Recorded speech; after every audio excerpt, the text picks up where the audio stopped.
Good morning, everybody. Welcome to another episode of It Is Written. You already know what it is. Equip and encourage the believer to continue to do what God has already called you to do. Listen, this is the final episode of session one.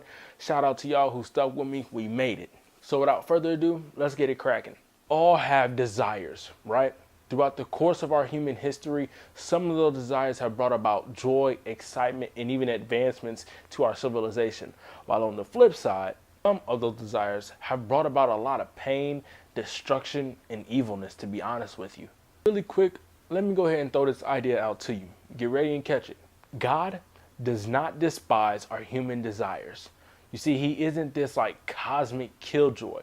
In fact, in John chapter 10, verse 10, Jesus says, "Hey, I came so that you may have life and have it abundantly." See, but the problem is our definition of abundant and God's definition of abundant sometimes don't match. We can desire fortune, good health, love, and even comfort. Now, in of themselves, none of those desires are bad, right? For believers, our desires have changed. Our desires actually serve a greater purpose, and that is to honor and please the Lord. When we desire that, we're basically desiring the will of God to be done on earth as it is in heaven. Now dig this, as a young Christian, I felt like God didn't want me to have anything. I would pray for this, I would pray for that, and to be frank with you, none of my desires were met.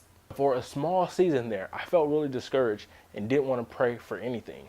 God at that time seemed to me to be a killjoy, but in Proverbs chapter 13, starting verse 12, I actually found out that he understands me. This is what it says: "A hope deferred makes the heart sick." So he knows how we feel when we get turned down. But God still desires us to bring our prayers and requests to him. This is exactly what Hannah did in 1 Samuel chapter 1 and chapter 2. She made her desires and requests known to God and allowed him to do the rest. In this story, Hannah was without child, and it grieved her deeply. And to make matters worse, she was being teased and harassed about her barrenness. Now, Hannah didn't have the luxury of modern technology at her disposal, so I can imagine the severity of her hopelessness following the fact that she was barren. Despite her situation, she made her request known to God, and she said something remarkable in verse 11. Let me read that verse to you. It says, "And she vowed a vow and said, O Lord of hosts, if you indeed look on the affliction of your servant and remember me, and not forget your servant, but will give to your servant a son, then I will give him to the Lord all the days of his life." Hannah ultimately came to this conclusion, that it is better to have her desires serve the Lord than to not have her desires at all. Check out how cold-blooded God is. Once she came to this realization, God blessed her with a child. And then he went above and beyond what she asked for and gave her 3 more sons and 2 daughters. And that first child I was talking about is none other than Samuel, and you can read all about him in the Bible. And with that, it's now time for some application and takeaways, or what I call A&T. A&T number 1, God does not despise all of our human desires.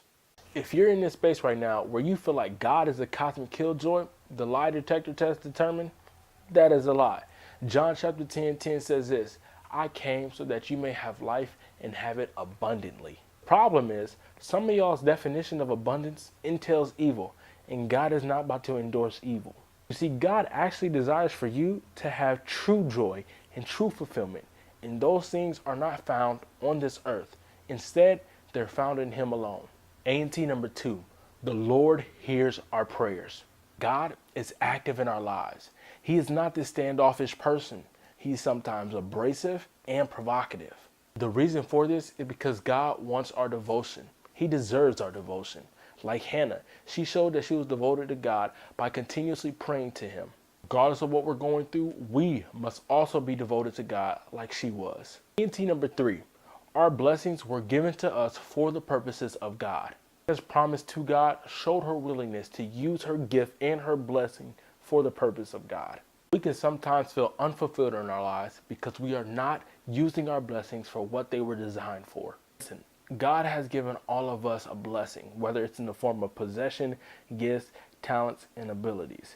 If you're not using those things for his purposes, for his glory, trust me, you will feel unsatisfied.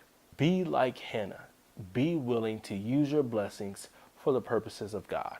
Hopefully, this episode of It Is Written was encouraging to you. Go ahead and subscribe, like, comment below on what you thought of the video, and stay tuned for the new session of It Is Written.